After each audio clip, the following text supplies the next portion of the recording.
हमारे दादा का जन्मदिन है, उन्हें जन्मदिन की बहुत बहुत शुभकामनाएं। कल है, ठीक है, ये उनका जन्मोत्सव चल रहा है तो ये हफ्ते भर चलेगा। अभी हमारे यहाँ चुनाव थे, मैं नेताजी के बाजू में खड़ा हुआ था और सामने से अर्थी जा रही थी और काव्य हृदय वाला व्यक्ति हूँ, मुझे सामने से जाती हुई अर्थी को और राजनीति का नेताजी के बाजू में खड़ा था और चुनाव के टाइम को देखते हुए मुझसे रहा नहीं गया। मैंने नेताजी से कहा कि बेरोजगारी में पढ़कर ये देश गलत धंधों पे जा रहा है, कि बेरोजगारी में पढ़कर ये देश गलत धंधों पे जा रहा है और नेताजी तुम्हारा एक वोट कम हो गया, वो देखो 4 कंधों पे जा रहा है। अच्छा, नेता हमसे बड़ा वाला आदमी, क्योंकि नेता आदमी वो फौरन हमें जवाब देता है कि जिंदगी और मौत पर किसका बस है, किसका हक है, कि जिंदगी और मौत पर किसका बस है, किसका हक है। अरे कैलाश, वो मर गया, उसे मर जाने दे। तो वैसे भी कौन सा अपना समर्थक है?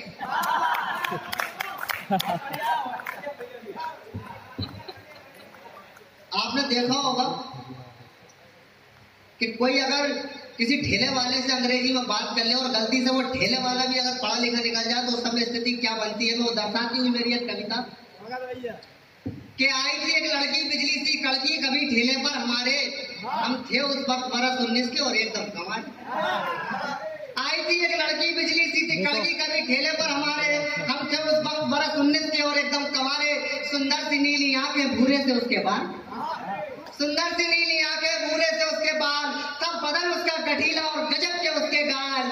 और उंगली से था उसने इशारा ये किया और डिब्बे में रखा हमारा धनिया दिखा दिया, और डिब्बे में रखा हमारा धनिया दिखा दिया और कहने लगी हाउ मच, कहने लगी हाउ मच, इंग्लिश में करने लगी पचापच। भाई हम भी कम न थे, 12वीं पास थे थोड़े से हैंडसम पर झकास थे।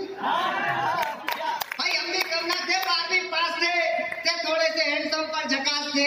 हमने उनको तब भाव ये बताया और अंग्रेजी के उनका तब भूत यो भगाया और कहा कि 80 rupees per KG only for you, so what, कितना देना है ये कह दो। भैया वो औकात में आ गई, क्या लगी एक काम करो भैया 250 ग्राम दे दो।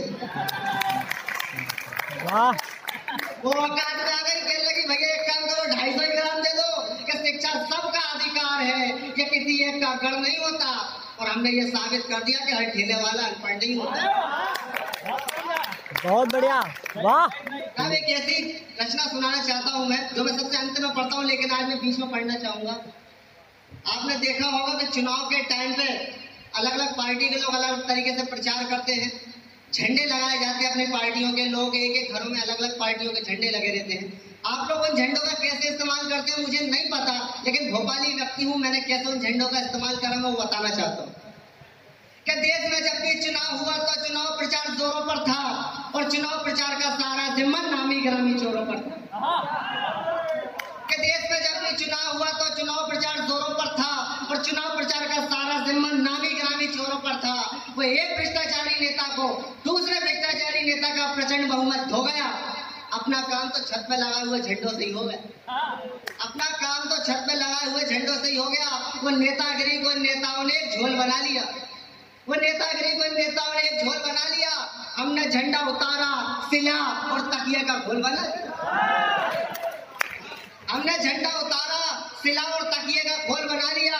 वो उस दिन देखे में बड़ा ही गजब का चमत्कार लग रहा था। अरे वो तकिया नहीं, गठबंधन की सरकार लग रहा था। अरे वो तकिया नहीं, गठबंधन की सरकार लग रहा था।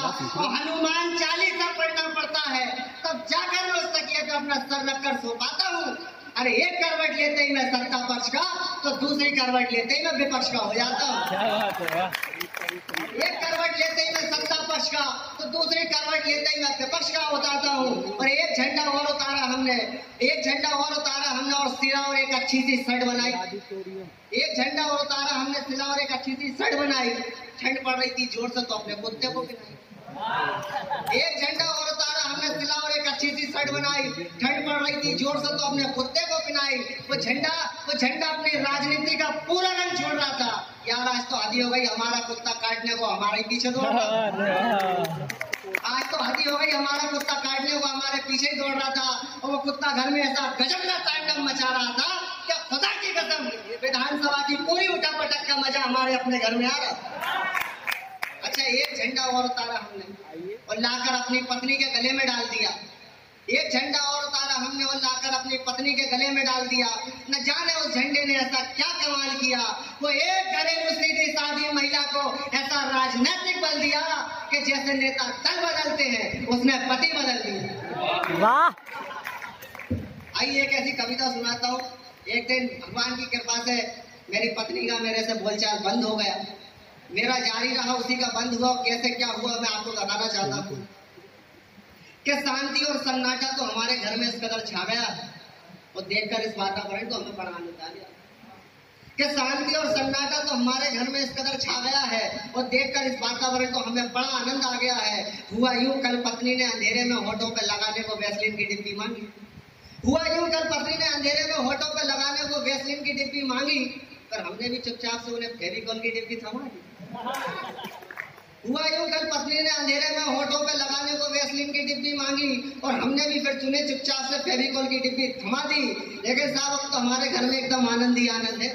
अब तो हमारे घर में एकदम आनंद ही आनंद है और फेविकॉल लगाने के बाद से उनका मुंह पूरी तरह से बंद है। फेविकॉल लगाने के बाद से उनका मुंह पूरी तरह से बंद है। लेकिन साहब हमारी पत्नी को हमारी खुशी जरा भी नहीं भा रही है। अब उनके मुंह बंद होने के बाद से वो हाथ पैर चला रही। उनके मुंह बंद होने के बाद जब वो हाथ पैर चला रही है और किस्मत तो हमारी इस कदर फूट चुकी है यार, क्या बताएं, पत्नी सुबह से हमें 10 बार फूट चुकी है। तो किस्मत तो हमारी इस कदर फूट चुकी है यार, क्या बताएं, पत्नी सुबह से हमें 10 बार फूट चुकी है। और हाल ऐसा होगा ये मैंने न जाना था। अरे इस तरह चुप रहने से अच्छा तो उनका मुंह चला गया था।